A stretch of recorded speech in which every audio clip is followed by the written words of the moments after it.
ለቤት ውስጥ ዲዛይንና ቅብ እጅግ ተመራጭ ተብለው በዓለም አቀፍ ደረጃ ስመጥር በሆኑ የቀለም አምራች ተቋማት የተመረጡ 5 የዓመቱ ድንቅ ቀለም ዝርዝሮች እናስቃኛችሁ። ቁጥር 1 ሞካሙስ።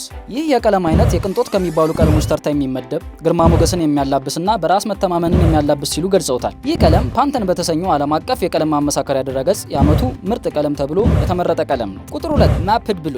መቀመጫውን ክሌቭላንድ ኦሃዮ ውስጥ ባደረገውና በቀለም ኢንዱስትሪ ውስጥ ከአንድ ክፍለ ዘመን በላይ በዘለቀው ደች ቦይ በተሰኘ የቀለም አምራች ካምፓኒ የዓመቱ ምርጥ ቀለም ተብሎ የተመረጠ ቀለም ነው። ቁጥር 3 ትረፍል። ስቴን ማስተር በተሰኘውና የቤት ውስጥ ዲዛይንና ዲኮር እቃዎች አምራች ዓለም አቀፍ ተቋም የዓመቱ ቀለም ተብሎ የተሰየመው ቀለም ይህ ትረፍል የተሰኘ ቀለም ነው። ቁጥር 4 አንከር። ይህ የቀለም አይነት ቫልስተር በተሰኘና በአሜሪካ የቀለም ኢንዱስትሪ ውስጥ ከ100 ዓመት በላይ በብቃት በዘለቀ ቀለም አምራች ካምፓኒ የ2025 ምርጥ ቀለም ተብሎ የተመረጠ ቀለም ነው። ቁጥር 5 ኳይቱ። ከ2025 ምርጥ 5 የቀለም ምርጫዎች አንዱ እንደሆነ የተመሰከረለት ይህ ኳይቱ የተሰኘ ቀለም ነው። ይህ ቀለም ይህንን ክብርና ማዕረግ ማግኘት አለበት ሲል ድምጹን የሰጠው በዓለም የቀለም ምርትና ገበያ ግንባር ቀደም የሆነው ሸርዊን ዊሊያምስ የተሰኘ ተቋም ነው።